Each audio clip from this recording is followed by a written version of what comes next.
Agima de alias Pugi. So hello mga kaibigan, mapagpalang araw sa ating lahat. Nagbabalik naman po yung Agimat de alias Pugi. So ngayon mga kaibigan, aalamin pa rin po natin ngayon kung ano po ang tunay na itsura na hindi legit na mga mutya o amulet nga nagaan yung bato. So yan pa rin po ang ating aalamin ngayon, kung ano po ang tunay na itsura na hindi legit na mga amulet o mutya nga nagaan yung bato.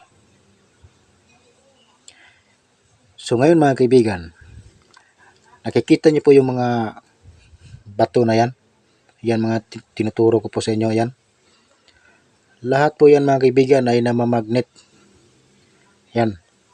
Ngunit, hindi nangangahulugan dyan, hindi porket nga namamagnet ito, ay matatawag na po nating mutya o amulet o agimat o anting-anting nga nagaan yung bato. So, sa madaling salita mga kaibigan, dinadaon ko po ito. Hindi po ako kumbinsido rito sa pinapakita ko sa inyo ngayon. So, yan po yung totoo mga kaibigan. Kasi sa totoo lang, ako po yung tipo ng tao na hindi basta agad-agad na maniwala sa mga ibang pinapakita ng mga ibang vlogger o sa mga ibang paliwanag nila. So, katulad na lang ng mga medalyon. So, para sa akin mga kaibigan, para lang po sa akin ha, iwan ko lang po sa inyo. So, para po talaga sa akin, hindi po ako naniniwala sa mga medalyon. Hindi po ako lubos naniniwala sa mga medalyon. Mas naniniwala po ako sa mga mutya nga nagaan yung bato. Alam niyo po ba kung bakit? Kasi yung pong mga mutya ay gawa ng kalikasan. Yun naman pong mga medalyon ay gawa ng tao. So, mayroon nga po akong napapanood na vlogger Binabaril po nila yung mga medalyon bago barilin. Orasyonan po nila. So, pagkatapos barilin, ayun, puro butas yung mga medalyon. Ngayon, kapag hindi naman tinablan, so, yung paniniwala naman po nila, yung paliwanag po nila dyan, mayroong bisa at matindi raw sa gamitin sa kabal at unat ng katawan. Dahil nga po hindi raw tinablan. So, sa totoo lang po mga kaibigan, hindi rin po ako kumbinsido dyan. Kasi meron po kasing bakal na hindi basta agad-agad na tatablan ng bala. So meron pong ganun mga kaibigan. Katulad na lang ng kung familiar po kayo sa tinatawag na para siyang salamin, ngunit pag binabaril ay hindi tinatablan ng bala ng baril. So yung tawag po dyan ay bulletproof na salamin. Para siyang salamin mga kaibigan na pag binabaril mo hindi tinatablan ng bala. So merong ganun mga kaibigan sa totoo lang. Kaya hindi po ako kumbinsido. Kasi yung mga napapanood ko sa mga ibang vlogger, binabaril nila yung mga medalyon o pati na yung mga mutya, yung bato, so wasak. Katunayan yan, bago nila subukan, bago nila barilin, orasyonan pa nila. So, ang tanong, tumala ba yung orasyon nila sa mga medalyon? So, kaya hindi po ako kumbinsido dyan mga kaibigan. Sa madaling salita, dinadaon ko po at hindi po ako believe.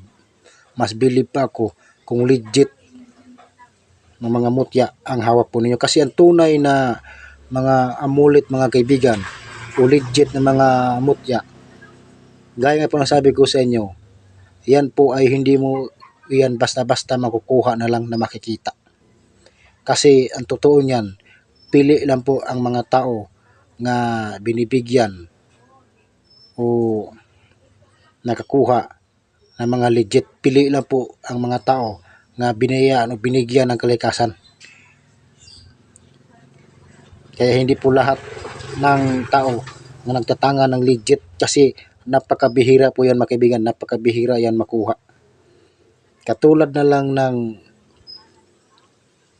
ng kung kayo po'y pamilyar sa, kung kayo po'y mahilig kumain sa langka, so kung kayo po'y pagpalain, so meron po kayong makukuha dyan na buto ng langka nga nagiging bato. Buto siya mga kaibigan ng langka nga nagiging bato. So ngayon, kapag kayo'y nakakuha ng mga ganyang klase, swerte po kayo. Dahil yan po yung legit, yan po yung original. Tulad na lang ng mutya ng dayap o kalamansi, o buto ng kalamansi, o kalamansi mismo nagiging bato, o bawang na nagiging bato. Yan po yung original, yan po yung legit na mga mutya nga nagaan yung bato. Hindi po ito katulad ngayon sa pinapakita ko sa inyo ngayon nga hindi porket na namamagnet ito, matatawag na po nating mga amulet. Mutya nga nagaan yung bato kasi namamagnet po yan mga kaibigan eh. Ayan o. Ayan o. Ayan, di ba? Hindi nahulog, ayan o. Hindi nahulog. Kasi gaya mo na sabi ko sa inyo mga kaibigan, ako po yung tipo ng tao na hindi basta agad-agad maniniwala o makumbinsi. Ayan. Hindi po ako po yung tipo ng tao na hindi agad-agad na basta makumbinsi o maniniwala sa mga ganito. At hindi rin po ako kumbinsido sa tinatawag nila na tuway-tuway. So kung familiar po kayo sa tuway-tuway mga kaibigan, ang tuway-tuway po, yan po yung tuhod natin. Kapain po ninyo yung tuhod ninyo dyan at meron po kayong makapa dyan na bilog na buto. Ngayon kapag namatay ang isang tao, pupuntahan nila yan at kukunin nila yan at gagawing agimat, gagawing anting-anting. So ako kasi mga kaibigan, hindi po ako kumbinsido dyan. Kasi isipin niyo pong mabuti, buto po yan ng tao na ginagawa pong agimat, ginagawa pong anting-anting. Kaya hindi po ako kumbinsido dyan. Kasi hindi po yan makatarungan sa totoo lang. Hindi po yan makatarungan mga kaibigan sa totoo lang. Kasi buto na po yan ng tao eh. Buto po yan ng tao na ginagawa pang agimat, ginagawa pang anting-anting. Kaya hindi po ako kumbinsido dyan. Kumbaga sa madaling salita, dinadaon ko. Naniniwala ako sa mga mutya. Kung legit lang, kung tunay lang yung tangan-tangan po ninyo. So, yan po ang maipapaliwanag ko sa inyo mga kaibigan at masabi ko sa inyo. Ngayon, kung yun pa rin ang paniniwala po ninyo, nasa sa inyo na rin mga kaibigan. Dahil itong video na ito ay wala po itong pilitan. Kasi sa totoo lang, gaya nga po ng sabi ko sa inyo, bawat tao may kanya-kanyang ugali at may kanya-kanyang paniniwala. So ngayon, kung yun po talagang paniniwala po ninyo, I'm respect. So nirerespeto ko pa rin yan mga kaibigan, yung mga paniniwala ninyo, yung mga paniniwala ng kapwa ko tao. Hindi po ako katulad ng ibang bugok na bastos magko-comment na hindi ko nagustuhan. So, ngayon kung tinatamaan kayo sa mga sinasabi ko, sa mga ano ko, so pagpasensyahan nyo naman kaibigan. Kasi gaya nga po nasabi ko sa inyo, may kanya-kanya po tayong paniniwala at iba't ibang yung paliwanag po natin. Hindi po tayo magkatulad. Ngayon, kung yun po talaga yung paniniwala ninyo, nasa sa inyo na po yan mga kaibigan. Dahil itong video na po ito ay wala po itong pilitan. Nasa sa inyo pa rin yung desisyon kung alin po ang paniniwalaan ninyo o hindi. Katunayan yan mga kaibigan, may hugis pangil rito mga kaibigan Hugis pangil ng kidlat na kulay itim na sunog. Ayan mga kaibigan, lahat yan mga kaibigan. Lahat yan ay namamagnet. Mayroong hugis na pangil dyan Kung gusto nyo pa, ibigay ko pa to sa inyo lahat. Kung sinong may gusto dyan, ibigay ko pa to sa inyo lahat mga kaibigan.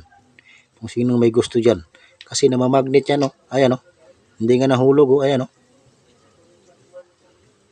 Ayan. Mayroong hugis pangil dyan Tabunan lang siguro. Ayan. Inuulit ko po sa inyo.